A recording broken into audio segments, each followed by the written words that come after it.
Assalamualaikum warahmatullahi wabarakatuh. Anak-anakku, siswa-siswi kelas 12 Akuntansi dan Lembaga SMKN 10 Kabupaten Tangerang.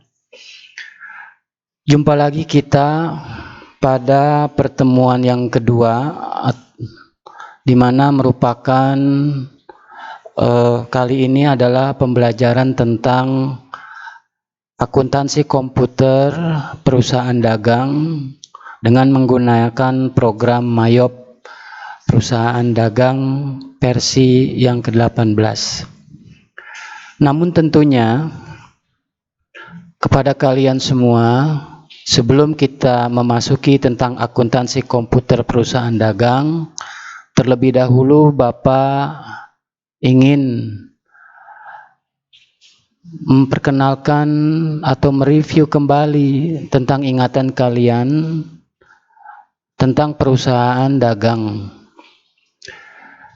Karena kenapa mesti harus diingatkan? Karena mungkin pembelajaran ini ada di kelas 11 dan mungkin saja kalian sudah lupa. Oleh sebab itu, untuk permulaan pembelajaran Mayop perusahaan dagang ini, terlebih dahulu Bapak akan membahas tentang perusahaan dagang. Baik anak-anakku sekalian, adapun tujuan pembelajaran kita kali ini, yang pertama adalah mampu menjelaskan perusahaan dagang. Jadi Bapak berharap setelah kalian melihat video ini, kalian sedikit mampu untuk menjelaskan perusahaan dagang. Dan yang kedua, setelah nanti mampu menjelaskan perusahaan dagang, kalian mengetahui bagaimana penggunaan komputer akuntansi perusahaan dagang. Baik anak-anakku, pada slide yang selanjutnya ini adalah pengertian daripada perusahaan dagang. Namun pengertian ini merupakan pengertian yang sangat sederhana. Bisa dilihat di sini bahwa perusahaan dagang adalah perusahaan yang aktivitas utamanya membeli. Membeli apa? Tentunya membeli barang yang akan dijual nantinya. Yang selanjutnya setelah membeli, menyimpan. Ya, terkadang barang tersebut sebelum dijual disimpan terlebih dahulu. Biasanya dalam penyimpanan itu adalah adanya pengemasan, ya, pemberian label, bahkan ada juga yang disebut dengan pemberian pencantuman harga di barang tersebut. Setelah disimpan barang tersebut dan dijual kembali tanpa merubah bentuk dan prosesnya. Jadi dijual kembali tanpa merubah bentuk ataupun merubah prosesnya. Artinya barang yang kita jual itu bentuknya sama dengan apa yang waktu kita beli. Hanya saja mungkin kita hanya menambahkan pada pengkemasannya, ya, atau pelabelannya saja, ya. Nah, contoh perusahaan dagang itu seperti toko yang menjual barang-barang dagangan, ya. Barang yang dijual di toko itu sama persis dengan barang waktu toko itu membelinya di perusahaan, baik itu dalam bentuk distributor belinya ataupun langsung kepada pembuatnya. Showroom. Nah, showroom itu menjual barang tanpa merubah bentuknya juga sama, ya. Jadi showroom itu menjual barangnya sama persis dengan apa yang waktu dibeli, seperti itu. Ada juga yang disebut contohnya itu adalah eksportir, mengekspor barang, ya, tanpa merubah bentuk. Artinya ekspor ini dia membeli barang lalu diekspor. Begitu pula importir. Importir juga bisa dikategorikan terhadap perusahaan dagang. Setelah kita mengetahui pengertian sederhana daripada perusahaan dagang, Maka slide yang selanjutnya ini adalah ciri daripada perusahaan dagang. Apa sih cirinya? Ya, waktu kita di kelas 11 atau di kelas 10 kita sudah belajar dengan ciri-ciri perusahaan jasa. Nah, sekarang kita ingat-ingat kembali bagaimana ciri-ciri perusahaan dagang. Yang pertama, ciri perusahaan dagang adalah kegiatannya melakukan pembelian dan penjualan barang dagangan. Artinya barang dagangan. Barangnya bisa dilihat, barangnya berwujud, ya, bisa disentuh. Lain hal dengan perusahaan jasa. Kalau perusahaan jasa, mereka hanya menjual jasa. Artinya tidak ada barang di situ. Ya, jasa itu merupakan sesuatu yang tidak bisa terlihat, hanya bisa dirasakan saja. Yang kedua, yaitu pendapatannya berasal dari hasil penjualan barang dagangan. Pendapatannya berasal dari hasil penjualan barang dagangan. Ya, seperti itu, bahwa perusahaan dagang itu memperoleh pendapatan dari penjualan barang dagangan. Seperti itu. Nah, itu pendapatan utamanya. Adapun apabila dia tidak menjual barang dagangan, tapi dia memperoleh penghasilan, itu bukan pendapatan utama, tapi bisa dikatakan dengan pendapatan lain-lain. Yang selanjutnya adalah terdapat perhitungan harga pokok penjualan. Nah, harga pokok penjualan ini biasanya itu didapati dari harga beli. Berapa barang yang dibeli, ditambah serta dikurang dengan faktor-faktor lain. Ya, seperti dikurang dengan retur, dikurang dengan potongan, pembelian, dan ditambah dengan kalau memang ada adalah ongkos angkut pembelian. Biasanya kalau perusahaan dagang itu membeli barang ya dari supplier, biasanya ada ongkos angkut pembeliannya, ya. Tapi itu semuanya tergantung daripada perjanjian antara supplier dengan customer, ya. Nah, harga pokok penjualan inilah yang digunakan nantinya untuk menentukan besarnya laba dan rugi, ya, seperti itu.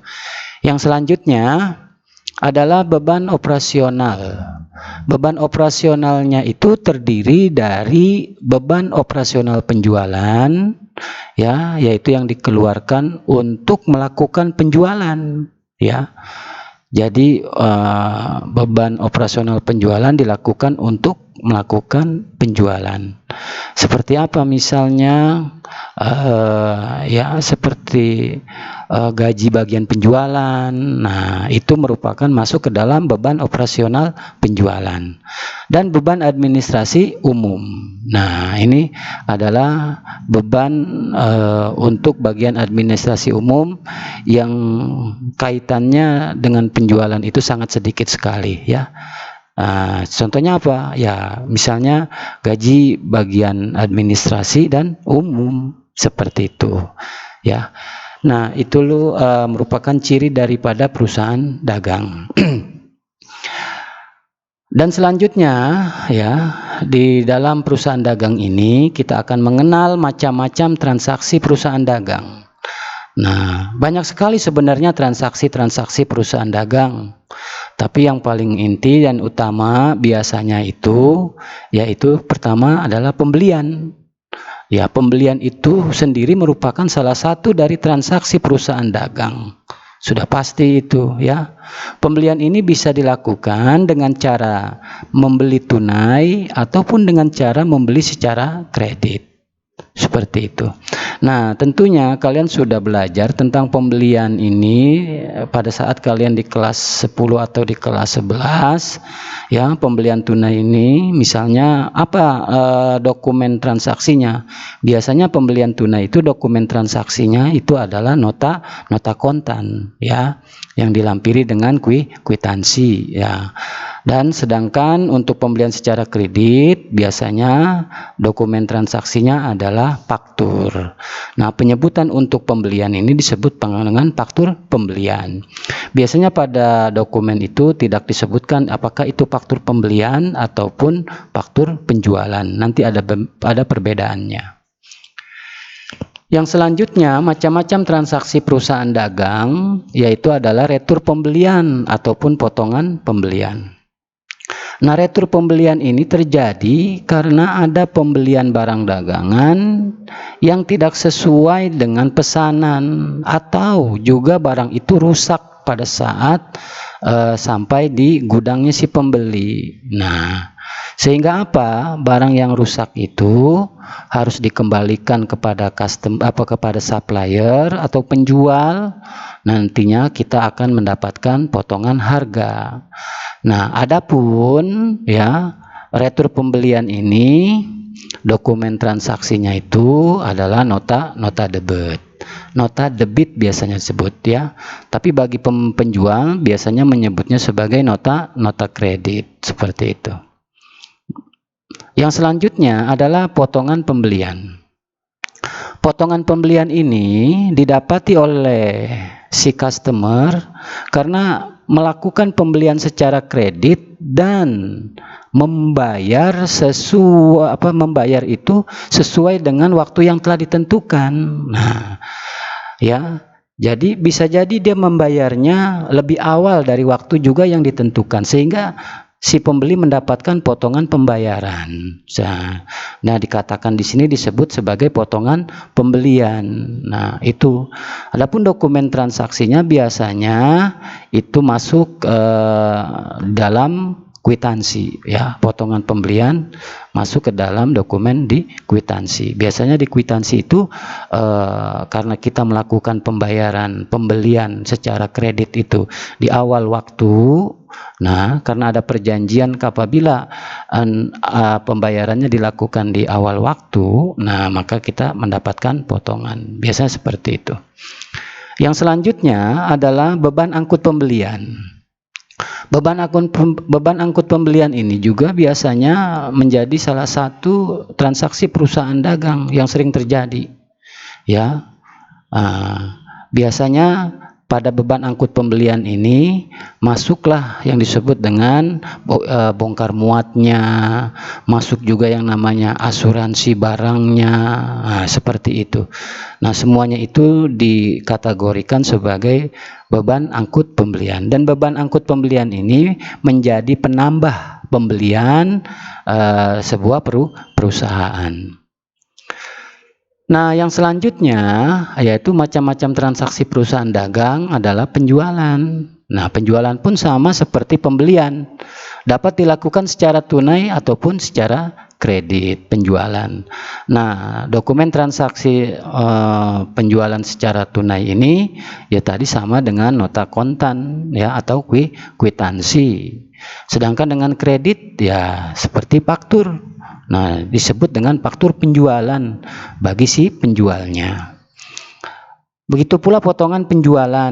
Potongan penjualan itu adalah dilakukan oleh si penjual karena si pembeli melakukan pembayaran tepat waktu atau di awal waktu, seperti itu. Nah, yang selanjutnya adalah retur penjualan atau potongan harga. Retur penjualan itu hampir sama dengan retur pembelian ya, karena barang yang kita jual itu ya ada yang rusak atau kurang sesuai dengan pesanan. Makanya ada retur penjualan. Nah, retur penjualan ini mengurangi penjualan kita, mengurangi penjualan si supplier kita. Nah, retur penjualan ini itu biasanya dokumennya adalah nota kredit. Nah, itulah macam-macam transaksi yang utama dari sebuah perusahaan dagang. Nah, kita lanjut kepada slide kita yang terakhir untuk pertemuan kali ini ya. Saya yakin slide yang ini adalah sudah kalian pahami, ya, pembelajarannya ada di kelas 10 dan di kelas 11. Namun sedikit saya mengingatkan saja bahwa dalam perusahaan dagang tentunya berbeda dengan perusahaan jasa dalam perhitungan laba rugi perusahaannya, ya. Di sini saya tampilkan perhitungan laba atau rugi perusahaan dagang. Yang pertama adalah penjualan bersih. Penjualan bersih itu berasal dari penjualan yang sudah dikurangi dengan retur, sudah pula dikurangi dengan potongan-potongan lainnya, maka disebut dengan penjualan bersih, seperti itu. Nah, adapun setelah penjualan bersih atau penjualan bersih ini akan dikurangi dengan harga pokok penjualan. Dari mana didapat harga pokok penjualan ini? Harga pokok penjualan ini didapat bisa yaitu dari pembelian barang dagangan ditambah dengan ongkos angkut dikurangi dengan retur pembelian serta potongan pembelian, sehingga kita akan mendapatkan harga pokok penjualan. Nah, penjualan bersih dikurangi dengan harga pokok penjualan itulah yang akan kita dapati yang disebut dengan laba kotor, ya, laba kotor. Nah, laba kotor ini nantinya akan dikurangi dengan beban operasional, ya, beban operasi, ya, itu beban gaji, beban listrik, dan beban lain-lainnya semuanya itu, maka kita akan dapati dengan disebut dengan laba bersih. Laba kotor dikurangi oleh beban operasi, maka kita akan dapati laba bersih. Nah, inilah sekilas saja atau yang sangat sederhana saja perhitungan laba rugi. Perhitungan laba rugi ini Bapak berharap mengingatkan kalian kepada ketika kalian menyusun laporan keuangan, baik itu perusahaan jasa maupun perusahaan dagang, ya. Untuk apa mengingat ini? Untuk bisa masuknya nanti ke dalam pembelajaran inti kita, yaitu komputer akuntansi perusahaan dagang atau MAYOP perusahaan dagang. Itu saja mungkin yang Bapak bisa sampaikan untuk pertemuan pertama atau bagian pertama ini dalam pembelajaran MAYOP perusahaan dagang. Semoga kalian bisa mengingat-ingat pembelajaran yang lalu, ya. Tentunya sebelum kita akhiri, kita berdoa supaya COVID-19 ini bisa berlalu dan kita bisa belajar bertatap muka langsung praktik untuk pelajaran MAYOP perusahaan dagang ini. Sekian dari Bapak, ya, sekali lagi sekian dari Bapak Abdul Rojak, SEMAK, ya.